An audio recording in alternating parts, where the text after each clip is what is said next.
Students, welcome to EPL classroom. मेरा नाम है देवाशीष घोष और मैं यहाँ पर अकाउंट्स की क्लासेस लेता हूँ। और आज हम लोग पढ़ेंगे क्लास 11 अकाउंट्स का सबसे इंपॉर्टेंट टॉपिक जिसे हम लोग कहते हैं गोल्डन रूल्स ऑफ अकाउंटिंग। तो गोल्डन रूल्स ऑफ अकाउंटिंग क्या है? तो गोल्डन रूल ऑफ अकाउंटिंग है हमारा सबसे इंपॉर्टेंट अकाउंटिंग टर्म जिससे हमारा सारा का सारा अकाउंट्स निर्भर करता है। गोल्डन रूल्स ऑफ अकाउंटिंग हमें क्या कहता है कि अकाउंट्स हमारे अकाउंट में हमारे बिजनेस में या अकाउंटिंग में जितने भी सारे अकाउंट बनते हैं, जितना भी टाइप्स के अकाउंट होंगे, चाहे वो कैपिटल हो, परचेज हो, सेल हो, कुछ भी हो, जितने भी तरह के अकाउंट होंगे उसको हम लोग बेसिकली 3 कैटेगरीज में डिवाइड करते हैं। पहले कैटेगरी को हम लोग कहते हैं रियल अकाउंट, दूसरे कैटेगरी को कहते हैं पर्सनल और तीसरे को कहते हैं नॉमिनल। ठीक है, तो जैसा कि मैंने कहा कि अकाउंटिंग या बिजनेस अकाउंट्स में जितने भी सारे अकाउंट खुलते हैं वो इन 3 कैटेगरीज में ही डिवाइडेड है। एक पहला कैटेगरी है हमारा रियल अकाउंट, दूसरा है पर्सनल अकाउंट और तीसरा है नॉमिनल अकाउंट। अब बात आता है कि हम इसे कैटेगराइज कैसे करेंगे कि कौन सा अकाउंट हमारा रियल अकाउंट है, कौन सा पर्सनल है और कौन सा नॉमिनल है। तो रियल अकाउंट के लिए हम लोग क्या करते हैं कि वो सारी चीजें, बिजनेस की वो सारी चीजें जिसे हम देख सकते हैं और छू सकते हैं, उसको हम लोग रियल अकाउंट के कैटेगरी में डालते हैं। फॉर एग्जांपल, अगर हम लोग ये मान ले कि ये क्लासरूम हमारा बिजनेस है, हम ये बोर्ड को देख सकते हैं, छू सकते हैं, ये हमारा रियल अकाउंट है। ये पेन है, ये पेन को हम लोग देख सकते हैं, छू सकते हैं, तो इसे हम लोग कहते हैं रियल अकाउंट। तो इसमें हमारा एग्जाम्पल हो सकता है, इसमें हमारा एग्जाम्पल होगा प्लांट, मशीन, जो हमारे गोडाउन में स्टॉक है वो। पर्सनल अकाउंट में क्या है? पर्सनल में देखिए क्या अटैच किया हुआ है, पर्सन।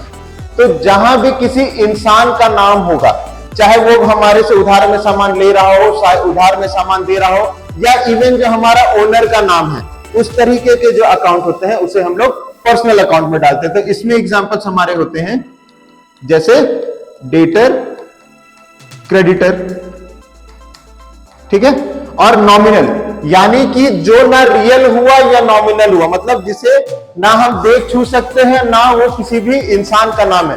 जैसे किसी भी तरह का खर्च हुआ, किसी भी तरह का एक्सपेंस हुआ, कोई भी तरह का प्रॉफिट होता है, कोई भी इनकम होता है, तो उसे हम नॉमिनल अकाउंट की कैटेगरी में डालते हैं। जैसे कि इसमें हमारा एग्जांपल होगा रेंट, सैलरी, वेजेस, और इसी तरीके से बाकी सारे भी। ऐसा नहीं है कि सिर्फ इतना, इसी तरह के और भी काफी सारे एग्जांपल्स होंगे जो कि हम लोग क्लासिफाई करेंगे रियल में, पर्सनल में और नॉमिनल में। और जैसा कि हमने अकाउंटिंग कॉन्सेप्ट में पढ़ा था कि डुअल एस्पेक्ट होता है, कि हर एक ट्रांजैक्शन का 2 एस्पेक्ट होता है, एक होता है डेबिट और एक होता है क्रेडिट। तो रियल में भी हमारा कुछ डेबिट होगा और कुछ क्रेडिट होगा, पर्सनल में भी डेबिट होगा, क्रेडिट होगा, और नॉमिनल में भी डेबिट होगा और क्रेडिट होगा।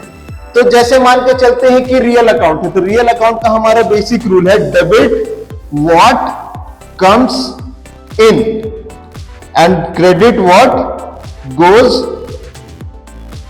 आउट। मतलब कि जो मेरे बिजनेस प्रेमाइसिस के अंदर आ रहा होगा, जो रियल अकाउंट, मतलब जो सारे चीजें देख छू सकते हैं और वो मेरे बिजनेस प्रेमाइसिस के अंदर आ रहा होगा तो उसका नेचर होगा डेबिट, और जो मेरे बिजनेस प्रेमाइसिस के बाहर जा रहा होगा उसको बोलेंगे हम लोग क्रेडिट। इसको हम लोग एक एग्जांपल से समझते हैं। सपोज करते हैं कि हमारा एक शॉप है, उसमें हमने सामान खरीदा है 10,000 का, हमारा ट्रांजैक्शन है परचेज्ड गुड्स फॉर 10,000।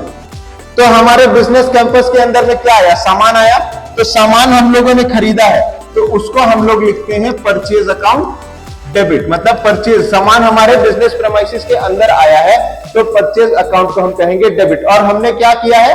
10,000 के सामान के बदले में 10,000 रुपए दिए, तो जो कैश पैसा है हमारा, वो हमारे बिजनेस प्रेमाइसिस से बाहर चला गया, इसलिए उसको हम लोग लिखते हैं क्रेडिट। कैश अकाउंट को हम लोग करेंगे क्रेडिट। तो रियल अकाउंट के लिए हमारे नेचर क्या हुआ कि debit what comes in and credit what goes out. जो हमारे बिजनेस प्रेमाइस, जैसे हमने क्या किया कि सामान हमने खरीदा था, 10,000 रुपए का सामान खरीदा था, तो 10,000 हमारे बिजनेस के कैंपस के अंदर आया, तो हमने परचेज को डेबिट किया और हमने उसके बदले में 10,000 रुपए नकद भरे थे, तो क्रेडिट व्हाट गोज आउट की वजह से कैश अकाउंट हमारा क्रेडिट हो जाता है। उसी तरीके से जब हम पर्सनल अकाउंट में आते हैं तो डेबिट होता है द रिसीवर और क्रेडिट होता है द गिवर। मतलब जिसको सामान मिल रहा होगा या जिस इंसान को सामान मिल रहा होगा वो डेबिट, और जो सामान दे रहा होगा वो क्रेडिट। जो जिसको सामान मिलता है या जो कोई कुछ रिसीव कर रहा होगा, जो इंसान रिसीव कर रहा होगा उसे हम डेबिट करेंगे, और जो इंसान कुछ भी सामान या पैसा दे रहा होगा उसको हम लोग क्रेडिट करेंगे।